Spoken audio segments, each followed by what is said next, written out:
Some people get struck by lightning. Some are bitten by spiders. And a lot of people's parents get killed. Welcome to the Four Color Hustle, where one story leads to another. I am Scott, and we are here in beautiful Anderson, South Carolina in a torrential downpour. And I'm here with my co-host. I'm Alan Swords. I'm a principal lecturer at Clemson University, specializing in American, British, and World Lit post-1945, and a longtime lover of comic books and sequential art. Beautiful. This is our inaugural episode. There is a lot more to come, but we figured we'd start this episode out with origin stories because that's how comics start out in origin stories. So we're going to go back to the beginning of our storylines and our timelines in our personal lives, and just tell you kind of how we got into this as a nice little warm up for what's to come. So, Alan, where did you start out with the funny books? Well, it was a long process to get to the actual funny books. In the 70s, I'm 52, so I'm a Gen Xer. In the 70s, I had a couple of Spider-Man and Batman records, but mostly I had cartoons. And but what really got me into comics the first time was the Empire Strikes Back adaptation from Marvel in 1980, because I was in between first and second grade. I was learning to read. I grew up in a house that really valued reading and critical thinking and books and access to books. And so my dad and I read The Empire Strikes Back together. I can remember sitting on the couch. We had the big magazine size.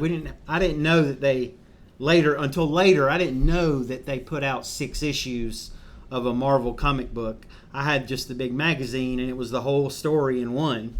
And I was very confused even then about it ending on a cliffhanger. I wasn't used to movies being cliffhangers, and so I thought maybe they didn't want to spoil the movie.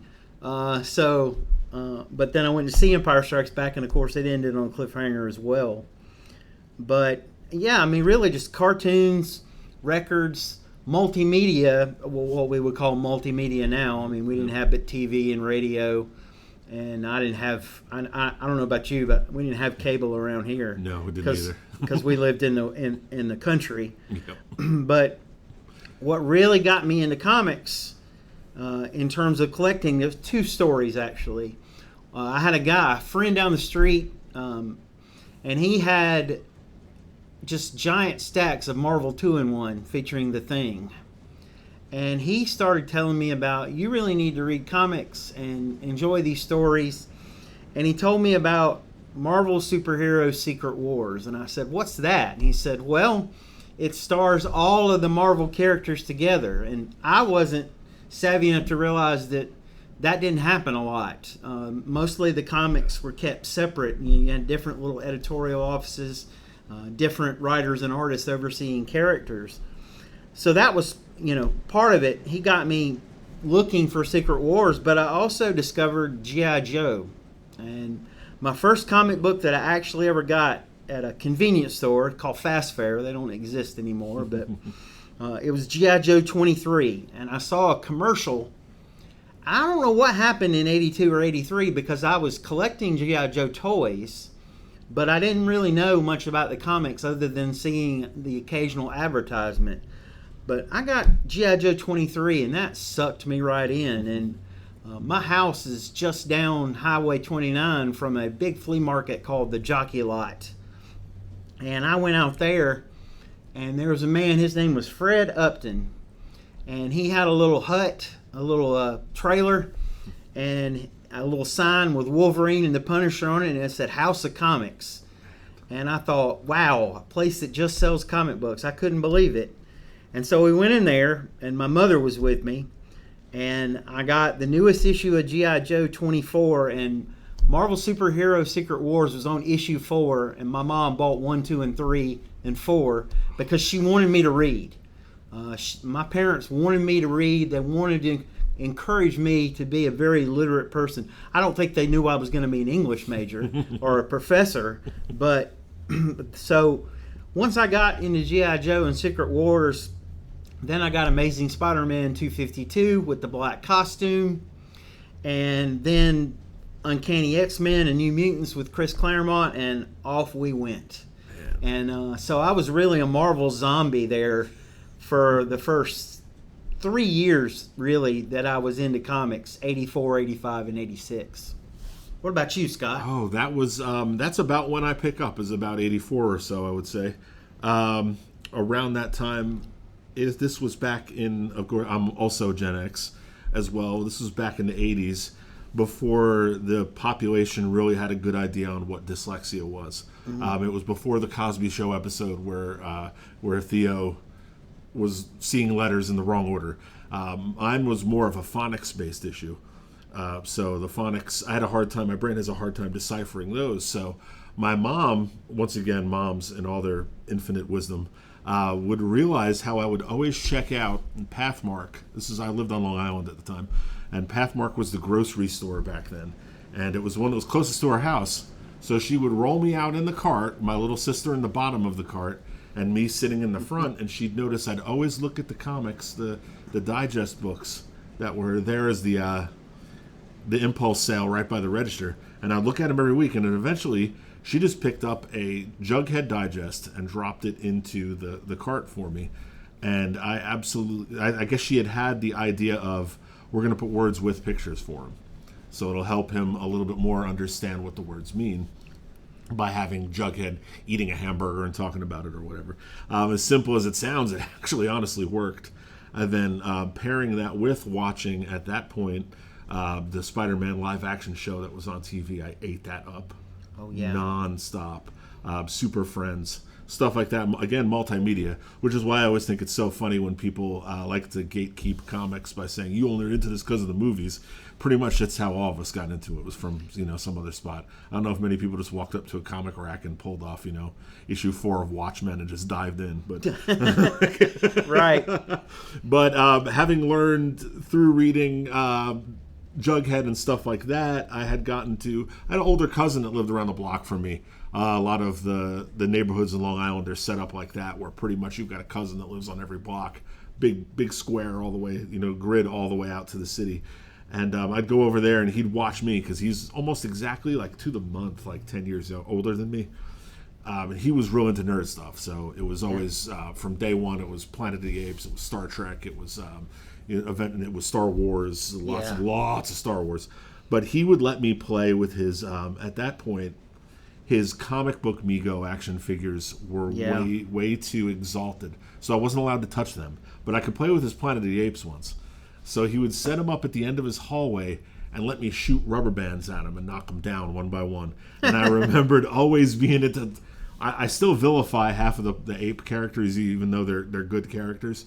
I still vilify them because I shot them with the rubber bands as a kid. God, what is that, like probably 83, 84. But eventually I had gotten so into reading these digests, and the physicality of having this book also ticked something in my head. And then I asked my dad, I said, hey, what does this number mean on the front of it? And he's like, well, that's like an issue number. And he explained to me that, they come out on a regular basis, and I can get these and then from then on, something clicked in my OCD brain as this little child, is that I have to have these numbers. And and it was not easy back then. No, it was very much not easy. I had a 7-Eleven that was probably about 3 blocks from my house, and I used to ride my skateboard around with my headphones on. The Stranger Things TV show, for those who are listening, and that's your biggest connection to the 80s. I rode the Nash skateboard around with the orange padded headphones and the Walkman, listening to a cassette tape, probably Springsteen. Billy Joel, Springsteen, yeah. Ramones, something like that. And I would skateboard up to the 7-Eleven, and I would get a copy of usually it was like one of the teen-related comics. It was Teen Titans, it was New Mutants. I absolutely latched on to Teen Titans hardcore. Oh, yeah. Way back in that great run of with Wolfman and Perez, way back in the very beginning. And I had the wherewithal as a kid to ask the clerk for an old newspaper so I could put the comic sandwiched like a taco into the newspaper and get it home without destroying it. Which, honestly, every one of those that I have from back then, I will never sell. So it's not like I was trying to keep any kind of value in anything.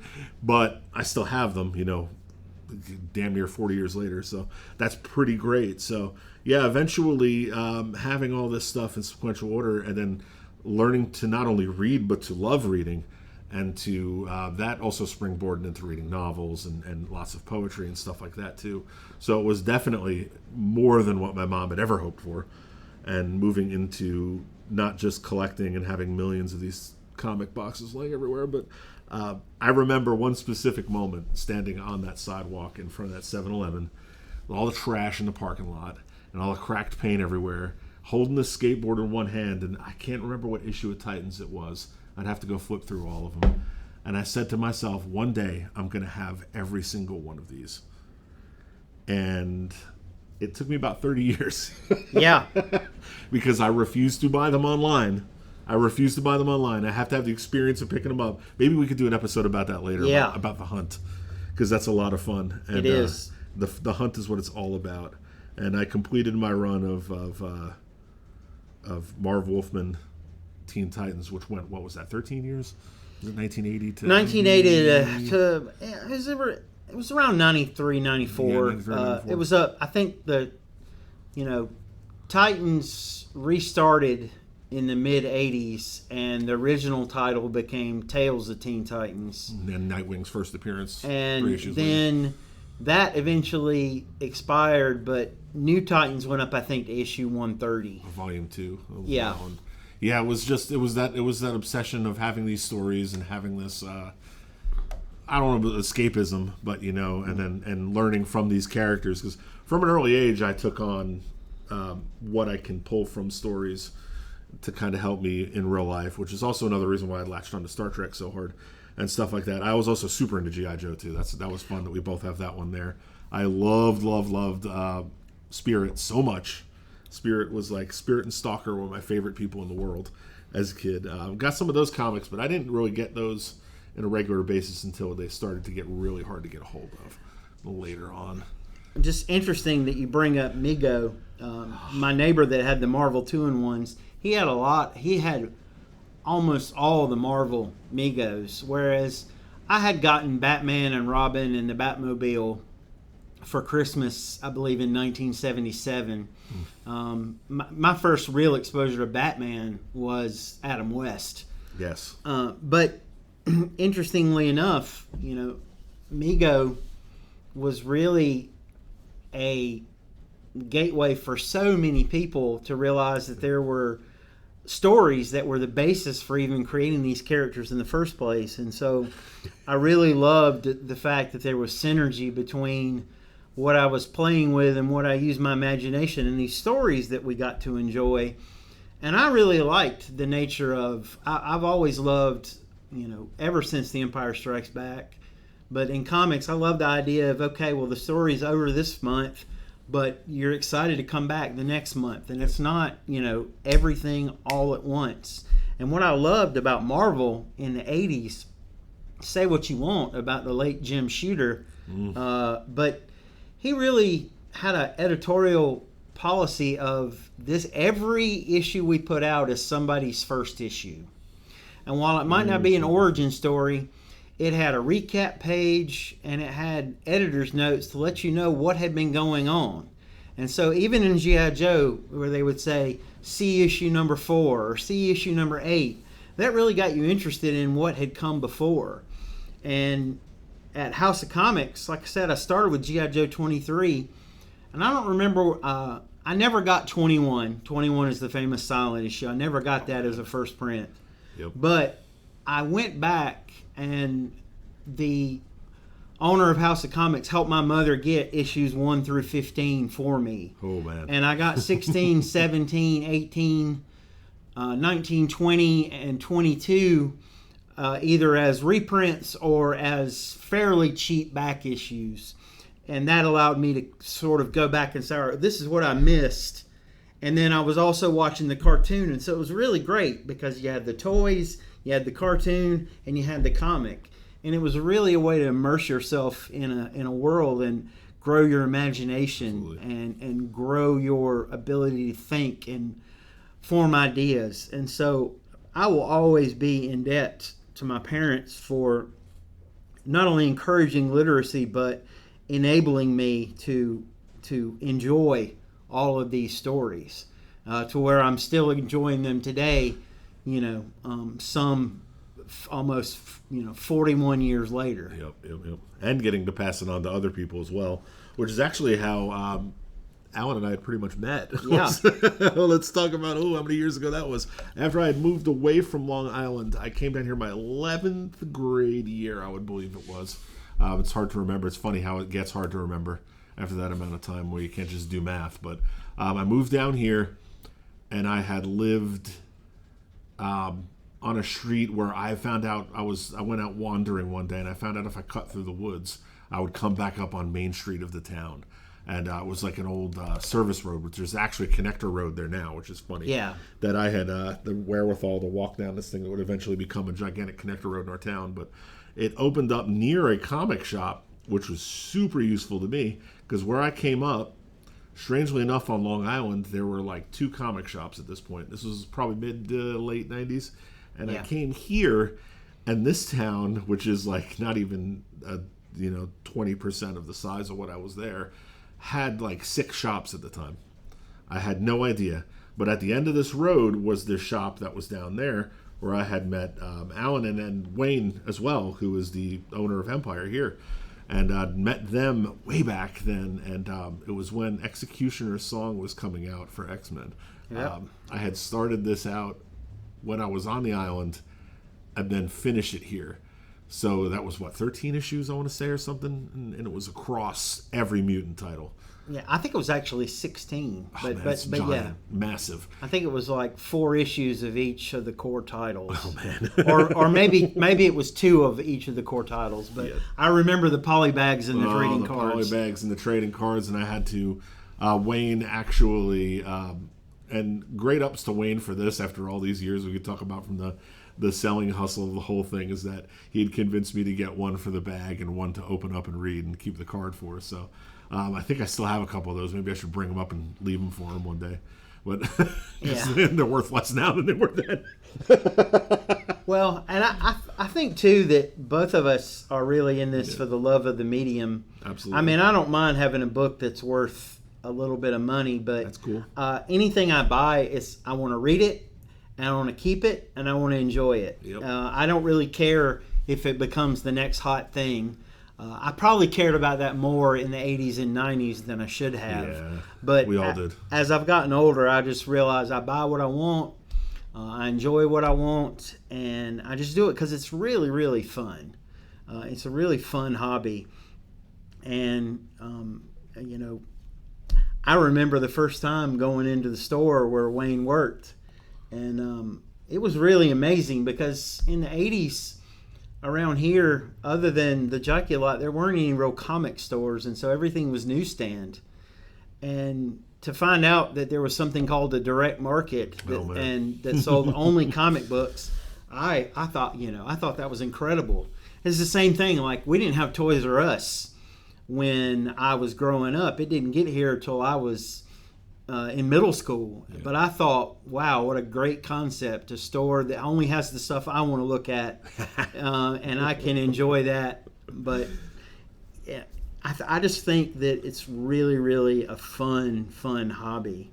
And I really have enjoyed hearing, even though I knew your backstory, hearing it and then telling my own as well.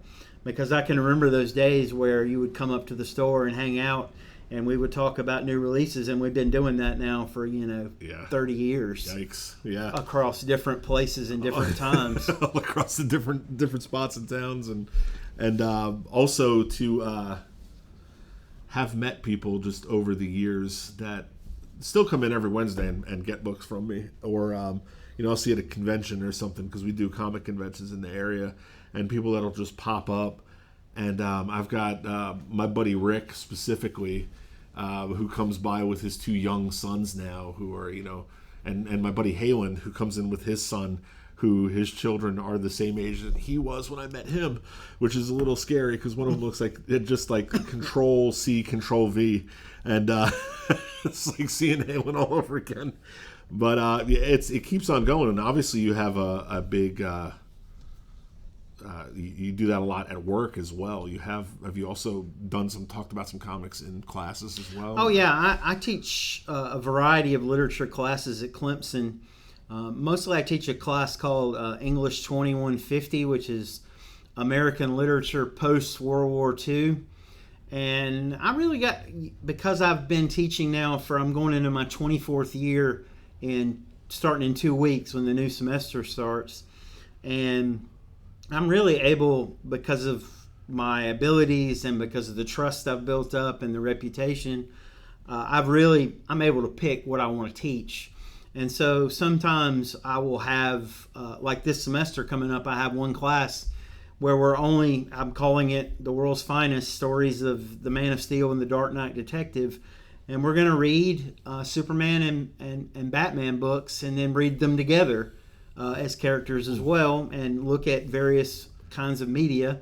I've also taught in the past graphic novel seminars to the Honors College at Clemson. And so I've really tried to pass on my love of this medium because for me, literature is literature. And even though the 4 biggies are poems, plays, then short stories, then novels, and I love those. My education is all based on those 4 types of literature. But literature is still changing. It's still emerging. The internet is a new form of literature. The podcast is a new form of literature.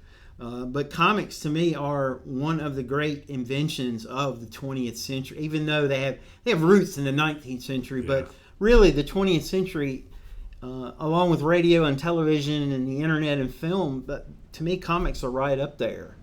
And Absolutely. We see that because so many companies are trying to mine comics for their intellectual properties. I mean, and this is not a slam on Disney at all, but Disney's whole philosophy is if we can't beat them, we'll buy them.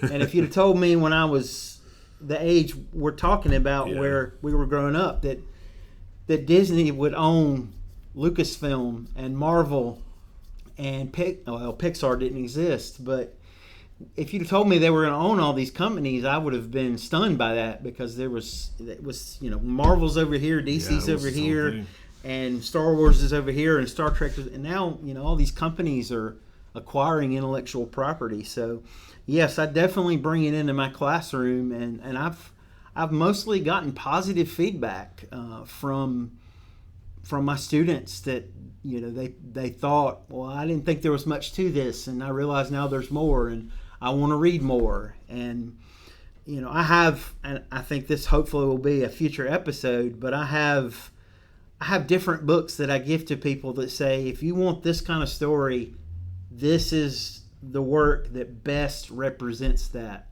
And so, for example, if you're going to read Superman, I give you Superman for All Seasons by Jeff Loeb and Tim Sale. Absolutely. Because if you don't really love that, then I'm not sure you're going to enjoy All-Star Superman or Secret Origin or any of the other Superman, because to me that is such a quintessential Superman story.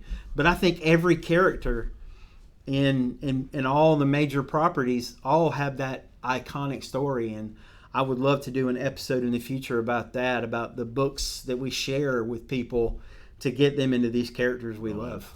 Yeah, it's definitely a situational choices with a lot of those. I also wonder, and then this is going to turn to a whole spitball episode, but what it would be like to enter this world at an age where you're like a teenager or 20-something, and you've already formed all of these ideas about the world, and then you're seeing it because it's so part of my origin story. It's so part of growing up that I can't understand any other way. I'll try to understand any other way, but it's not first nature to me to think of I'm already 25 years old and my brain is literally done forming its reasoning center, and I start to see this stuff, and I start to try to figure out what's going on and what is the underlying tones in V for Vendetta, which we can go on for years on that one. Sure. And all the way down to Superman Red Sun or the year ones of Batman and all that kind of different stuff that you could pick apart there. What it would be like to come at that when they're not coming out or they're not brand new or they've been studied. It must be a pretty cool point to see it all from. Yeah, it really is fun to have 18, 19, 20, 21, 22-year-olds who, and it's not that they haven't read comics. It's that most of them haven't read superhero comics because, trust me, they've read manga and they like anime, and they really, really love, Captain Underpants and all these other famous graphic novel properties that are not associated with superhero comics. And so it's fun to then introduce them to, okay, well, I know Batman, or I know Superman, or I know the X-Men, or I know Spider-Man, but I didn't realize that their stories could be this poignant and powerful and rich. Man. It's fun to see that because, like you said, they did not grow up in the same milieu that you and I did. And also having not the stuff that we saw on the screens back then too.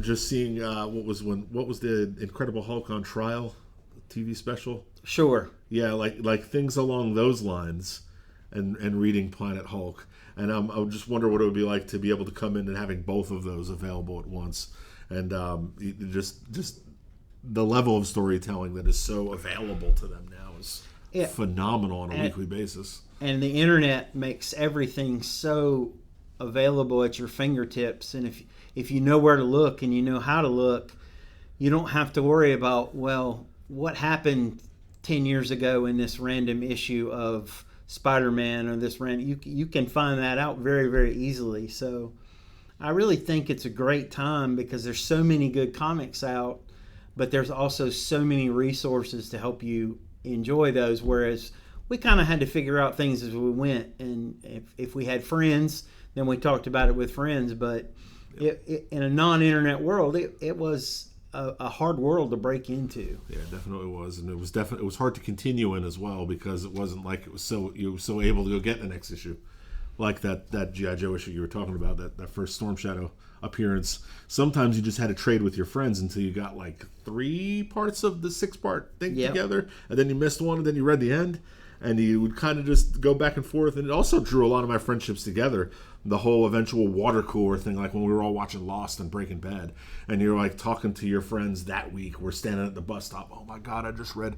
Oh, I can't believe that there's a new Robin. Or I can't believe that this happened with the X-Men, or that happened with X-Force. Good Lord. And the amount of people who thought Superman was gonna die and stay dead, when that was so funny. We all knew. Yeah. we wanted to enjoy it. We wanted a story. We wanted to read it, but we know that, well, the rule for a long time was nobody in comics stays dead except for Bucky and Ben Parker, and they even broke that by bringing Bucky back. We brought Bucky right back. But we back. Thankfully never brought Ben Parker back. No. I think that's one that will stay. But yeah, I totally get what you mean. It was fun. It was fun to sort of say, hey, did you see what happened in this cartoon or this issue or this this property? And when you had friends like that, or later on when we had stores like this where we could congregate and talk and really, really develop friendships, and I could teach you how to bag and board. He did it right too. Now I'm trying to pass that on to some younger folks, and it's real fun. It's a whole job of work right there. But and also the fun arguments that I've had, because let me go ahead and shout Nathan out, because Nathan was at that shop probably not too long after you guys were. Yeah. And he's the one person that I've been around in my life that I'm not blood related to the most. And we have had so many arguments over so many comics because I have the microphone so I could say it. He's wrong and I'm right all the time. But Nathan, if you hear this, much love, dude. But yeah, just the friendships and the stories we've written ourselves around all of this is really great as well. I get to pass them on to my stepkids now. I get to, if they care, sometimes it's also really fun to make them get interested, not make them get interested, but show them what I know they're going to be interested in, so they jump into it themselves. I've got a whole stack of Flash comics for Carson sitting at the house for when I know he's not going to rip them to shreds. Right. I mean, my daughter Emerson, she's going to be 22 in September, and while she's not as avid a comics reader, she loves comics and she loves the films. And I've enjoyed seeing her branch out into characters that were not necessarily a big deal to me, but have become a big deal to her. That's it. It was fun to go back and buy some 80s Scarlet Witch and Vision comics for her because she really, really loved those characters in the Marvel movies. Man, and so she's enjoyed that, and she really likes, for example, Eternals by Jack Kirby. Okay. Which is not something that I was super into when I was a kid, but she really loved the movie, and I got her some collections for Christmas, and she's loved every one, and she wishes they made more. That's yeah. Well, hold on, because this is definitely far from over, so they can definitely come out with some more.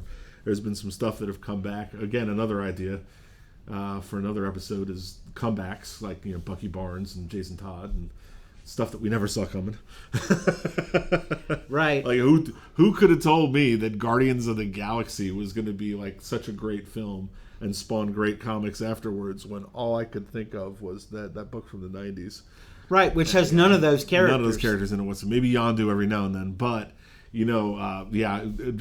it's resilient. It's a great medium, and I feel like it stretches so far out that you could show a kid in a random village in Europe the Superman symbol. He knows exactly what it is. Right. Iconography is so important in comics, and it transcends borders and it transcends language. You show an S and a diamond around the world, and people know that's Superman. Absolutely. Okay, well, we're going to wrap up for today, so we don't get going too far and giving too much of a preview of the next season of everything that we're going to come up with on the fly. But next week, we're going to go ahead and, Alan, you want to talk about what we'll talk about in the next episode? I think next time we're going to talk about our first experiences with Batman and Superman, because they are really the two alphas when it comes, along with Wonder Woman, the Trinity of DC. They really got this whole medium of superhero comics kickstarted in 1938 in Action Comics #1, and 1939 in Detective Comics 27. And while Scott and I were not around for those, we did encounter the characters in our formative years, not only in cartoons and TV shows, but in comics. So next time we're going to talk about when we first got into Superman and Batman in comics and in our collecting, and just share some of more of our memories and key storylines that we've enjoyed over the years. Well, so much to say. We're gonna have to. I hope I don't have to edit like 2 hours out of that one, because I'm going to go on and on about that. That's for sure. But for this week, you guys, if you'd like to go to wherever you get your podcasts. By the time you hear this, I should have it set up everywhere. If you're on Apple, if you're on Stitcher, if you're on Spotify, if you're using Podcast Addict, if you're all over the place, if you go in there and hit subscribe, maybe show it to your friends, copy and paste it on social media, or just play it while they're in the car and lock the doors. Do what you got to do. Give us a thumbs up or whatever they do, 4 stars, 5 stars.